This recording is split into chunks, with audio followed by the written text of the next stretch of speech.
ভাত খাওয়ার সময় কি বাম হাতে গ্লাস ধরে পানি খাওয়া যাবে? সালাতের সময় হয়ে গেলে আজান শুরুর আগেই কি নামাজ আদায় করা যাবে? নামাজের মধ্যে এক সূরা যদি দুইবার পড়ি তাহলে কি আমার নামাজ হবে? সবসময় কি মাথায় কাপড় দিতে হবে? বেনামাজি জবে করা পশুর গোশত খাওয়া যাবে কিনা? গর্ভাবস্থায় সহবাস করা সম্পর্কে ইসলামে কোনো বিধিনিষেধ আছে কিনা? নামাজরত অবস্থায় সিজদা যাওয়ার আগ মুহূর্তে সিজদার স্থানে ধুলা বালি ফু দিয়ে পরিষ্কার করা যাবে কিনা? বাচ্চা হওয়ার আগেই তার নাম ঠিক করে রাখা যাবে কিনা? ওযু করার সময় আজান উত্তর দেওয়া যায় কি? বিবাহের সময় ছেলেরা কি হাতে মেহেদি আঙ্গুলে স্বর্ণ দিতে পারবে? স্বপ্নদোষ হলে কি গোসল ফরজ হয়? সেই জায়গায় পরিষ্কার করে এবং কাপড় পরিবর্তন করে নামাজ পড়া যাবে কিনা? বাচ্চা হওয়ার আগে কি কাঁথা সেলাই করা যাবে? জুমার নামাজ পড়া সম্ভব না হলে কি আমি জোহরের নামাজ পড়তে পারবো? বিলম্ব না করে চলুন আমরা আপনাদের প্রশ্ন উত্তর দেওয়ার পালায়।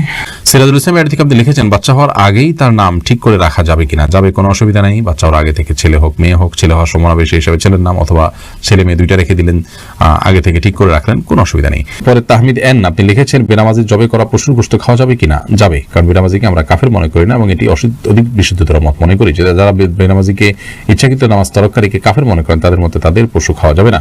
মারিয়াম আক্তার লিখেছেন, গর্ভাবস্থা মেহেদি দেওয়া যাবে কি? দেওয়া যাবে, কোনো অসুবিধা নেই। এর সাথে আপনার হালাল হারামের কোনো সম্পর্ক নেই। শরীফুল ইসলাম আপনি আমাদের ইউটিউব চ্যানেলে প্রশ্ন করেছেন, কাফনের কাপড় নাকি দরদাম করে কেনা যায় না, কতটা শরীয়ত সম্মত? এ মাসালা হয়তো কোনো কাফনের কাপড়ের ব্যবসায়ী তার সুবিধার জন্য আবিষ্কার করছে কিনা, আল্লাহু আলাম। কারণ হলো এই ধরনের মাসআলা থাকলে তো কাফনের কাপড়ের বিক্রেতা যারা তারা লাল হয়ে যাবে, যে কোনো দাম চাইবে, আপনি দরদাম করতে পারবেন না। মূলত এরকম কোনো কথা কোনো দেশে বলা হয়নি। অন্য 10টি জিনিসের মতো কাফনের কাপড়ও আপনি দরদাম করে কিনতে পারবেন, কোনো অসুবিধা নেই। এরপরে সুমাইয়া আক্তার সুমা আপনি লিখেছেন, কোনো ঘরে প্রাণীর ছবি থাকলে নামাজ হয় না, বিকল্প ব্যবস্থা না থাকলে কি করব? যদি বিকল্প ব্যবস্থা না থাকে তাহলে সেক্ষেত্রে প্রাণীর ছবিকে ডেকে নামাজ পড়বেন। আর নামাজ হয় না বিষয়টা সেরকম না, ওই জায়গায় নামাজ পড়লে মাকরুহ হবে। বিশেষ করে যদি আপনার সলাতে সিজদার জায়গায় থাকে, সামনে থাকে, তাহলে সেক্ষেত্রে সেটা তো দৃশ্যত তাকে সিজদা করছেন এরকম আপনার মনেও আসতে পারে, বা দেখলে সেরকম দেখা যেতে পারে। এই জন্য একটু সরিয়ে নেবেন বা উপর করে রাখবেন। এভাবে বিভিন্নভাবে আপনি চেষ্টা করবেন। তাতেও যদি কোনো এরকমও যদি কোনো উপায় না থাকে তাহলে আপনি ওখানে সালাত আদায় করে নামাজ হবে না, বিষয়টা সেরকম না, মাকরুহ হবে, অপছন্দনীয় হবে। হোসেন আপনি লিখেছেন, আমার অনিচ্ছায় আমার স্বামী বিশেষ কারণে কিছু টাকা সুদি লোন নিয়েছে, এখন আমার ইবাদত কবুল হবে কিনা? ইনশাআল্লাহ দিন আপনি এর জন্য দায়ী হবেন না, এর জন্য সে দায়ী হবে, যেহেতু আপনার অনিচ্ছা হয়েছে। আপনি তাকে চাপ দেন খুব দ্রুততার সাথে যেন সেই লোন থেকে সরে আসে। রোজ আপনি লিখেছেন, স্বপ্নদোষ হলে কি গোসল ফরজ হয়? সেই জায়গায় পরিষ্কার করে এবং কাপড় পরিবর্তন করে নামাজ পড়া যাবে কিনা? জি, স্বপ্নদোষ হলে অবশ্যই গোসল ফরজ হয়, আপনাকে গোসল করতে হবে। আর যে জায়গায় স্বপ্নদোষ হয়েছে সেখানে যদি কোনো নাপাক না লেগে থাকে আপনি সেখানে নামাজ পড়তে পারেন। নাপাক লেগে থাকলে ওই জায়গাটা ধুয়ে ফেললেন বা উপরে অন্য কোনো কাপড় ইত্যাদি দিয়ে আপনি নামাজ আদায় করতে পারেন। এরপর এমডি মাহমুদ হাসান আপনি লিখেছেন, নামাজরত অবস্থায় সিজদা যাওয়ার আগ মুহূর্তে সিজদার স্থানে ধুলা বালি ফু দিয়ে পরিষ্কার করা যাবে কি না? একান্ত প্রয়োজন না হলে এটি করবেন না, এবং এটি করতে গিয়ে অনেক সময় আমলে কাসির হয়ে যায়, অর্থাৎ আপনি এত বেশি ফু দিচ্ছেন। অনেককে দেখা যায় যে সিজদা যেতে গিয়ে এত বেশি ফুটা দিচ্ছেন আশেপাশে, তিনি আমলে কাসির করে ফেলছেন, অর্থাৎ তাকে একজন দর্শক দেখে নামাজে আসেন নাকি এমনিতে তিনি জায়গা পরিষ্কার করছেন এটা নিয়ে সন্দেহের মধ্যে পড়ে যায়।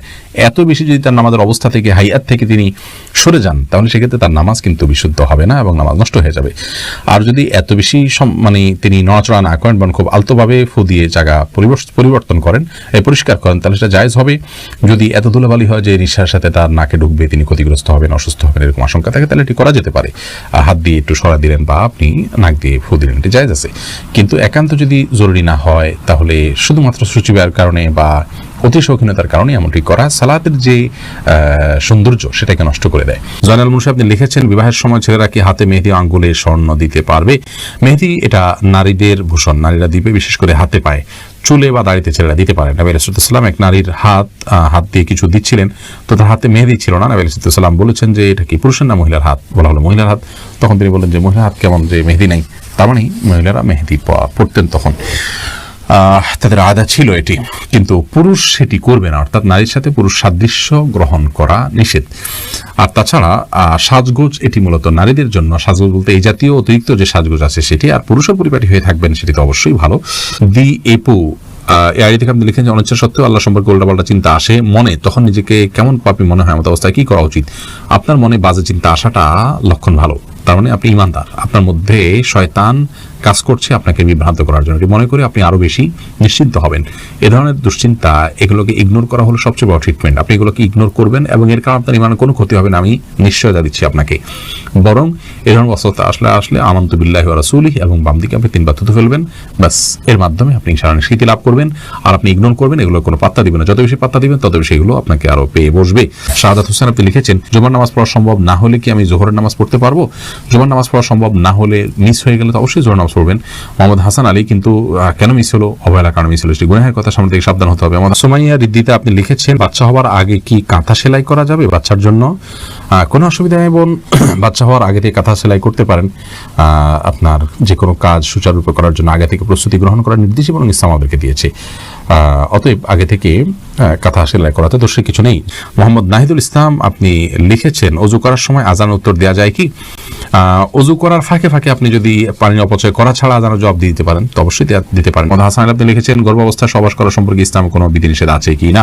না, গর্ভাবস্থায় সহবাস করার পরে ইসলামের কোনো বিধিনিষেধ নাই। তবে আপনি এই অবস্থায় সহবাস করলে যদি বা গর্ভস্থ সন্তানের ক্ষতি হয় বা স্ত্রীর কষ্ট হয় বা ক্ষতি হয়, তাহলে সেক্ষেত্রে সেটি করা উচিত হবে না। শিশির ভেজা ঘাস ডায়েরি থেকে আপনি লিখেছেন, সবসময় কি মাথায় কাপড় দিতে হবে? না, সবসময় মাথায় কাপড় দিতে হবে বোন, এমনটি মোটেও আবশ্যক নয়। আপনি পরপুরুষের সামনে গেলে বা সে আপনাকে দেখে ফেলতে পারে, এরকম হলে সেক্ষেত্রে মাথায় কাপড় না, শুধুমাত্র আপনি আপনার সৌন্দর্য ঢাকবেন, মাথার কাপড়কে আরো টেনে দিয়ে আপনার সৌন্দর্য এবং রূপ লাবণ্য এগুলোকে ঢেকে তার সামনে যাবেন। আর এর বাইরে আপনি আপনার বাসায় আপনার বাবা, ভাই, বোন বা আপনার মহিলারা, তারপর আপনার ছেলে, মাহরাম যারা আছেন তাদের সামনে আপনাকে মাথা সবসময় ঢেকে রাখতে হবে কাপড় দিয়ে, এমনটা আবশ্যক নয়। তবে হ্যাঁ, আপনি ফিতনার এই যুগে নিজেকে যথাসম্ভব সেফে রাখার জন্য আপনি অন্য পুরুষদের সামনে, অর্থাৎ বাসার মাহরম পুরুষদের সামনে, ধরুন শ্বশুর আছেন, আপনার বড় ভাই আছেন, বড় সন্তান, ছেলে সন্তান আছেন, তাদের সামনে মাথায় কাপড় টাপড় দিয়ে থাকতে পারলে ভালো। কিন্তু মাথায় কাপড় দিয়ে রাখতে হবে সব সময়, এটা পর্দার নির্দেশ এরকমটি কিন্তু নয় নিজের পরিবারের সদস্যদের সামনে, অর্থাৎ মাহরামদের সামনে। মাহদি হাসান আপনি লিখেছেন, নামাজের মধ্যে এক সূরা যদি 2 বার পড়ি তাহলে কি আমার নামাজ হবে? কোনো অসুবিধা, নামাজ হয়ে যাবে। এক সূরা যে একাধিকবার পড়তে হবে, এক সূরা যে একবার বেশি পড়া যাবে না, এমন কোনো বাধ্যবাধকতা নেই। আমরা সূরা তারাবির সালাতে যে পড়ি, এক রাকাতে তো অনেক সূরাও পড়ি, তাই না? কোনো অসুবিধা নেই। জান্নাতুল ইমিন আপনি লিখেছেন, সালাতের সময় হয়ে গেলে আজান শুরুর আগেই কি নামাজ আদায় করা যাবে? সালাতের সময় হয়ে গেলে আজান শুরুর আগে আপনি সালাত আদায় করতে পারেন, কোনো অসুবিধা নেই। সালাতের সময় হওয়াটা হলো মূল। ইন্না সালাতা কানাত আলাল মুমিনিনা কিতাবাম মাওকুতা, সালাত নির্দিষ্ট সময় আদায় করাটাকে ফরজ করা হয়েছে। আজান হলে তারপরে জামাত হবে, আজান হলো ডাকার জন্য, কিন্তু তার আগে মা বোনরা তার জায়গায়, পুরুষরা তার জায়গায় সালাত আদায় করতে পারবেন, কোনো অসুবিধা নেই। আমির রহমান আপনি লিখেছেন, ভাত খাওয়ার সময় কি বাম হাতে গ্লাস ধরে পানি খাওয়া যাবে? যাবে। বিশেষ করে বাম হাতে পানি নিয়ে ডান হাতে ঠেক দিয়ে অনেকে খান, অর্থাৎ 2 হাত দিয়েই খেলেন আর কি, এটা জায়েজ আছে। কিন্তু উত্তম হলো আপনি সরাসরি ডান হাত দিয়ে পান করা। কারণ নবী করিম সাল্লাল্লাহু আলাইহি ওয়াসাল্লাম এক কৃতদাসকে বাম হাতে খেতে দেখে বলেছেন, কুল বিয়ামিনিক, তুমি তোমার ডান হাতে খাও, অকুল বিমায়ালিক, এবং তোমার সামনে থেকে খাও। তো বাম হাতে পান করা এটা সুন্নাহর খেলাফ একটি কাজ, এটি করা উচিত নয়। ডান হাতে যথাসম্ভব পান করা উচিত। কিন্তু ডান হাতে আমাদের খাবার লেগে থাকে, বিশেষ করে আমরা যারা এই সাবকন্টিনেন্টে থাকি, আমাদের খাবারগুলো এরকম যে ভাত তরকারি ঝোল টোল দিয়ে খেতে গেলে আমাদের হাত মেখে যায়, গ্লাসে ধরলে নষ্ট হয়ে যায়, সেখানে আমরা আঙ্গুল চেটে খেয়ে তারপরে ধরতে পারি। সেটা আমাদের জন্য অধিকতর সুন্নাহর নিকটবর্তী এবং ভালো। কিন্তু যদি কেউ বাম হাতে খেয়ে ডান হাত দিয়ে ঠেক দেন, তাহলে সেটাকেও আপনি আপনার ভুল বলবেন বা গুনাহ হয়েছে এরকম বলার কোনো সুযোগ নেই, সেটাও করা যেতে পারে। অনেক ওলামা একরাম সেই পরামর্শ দিয়ে থাকে।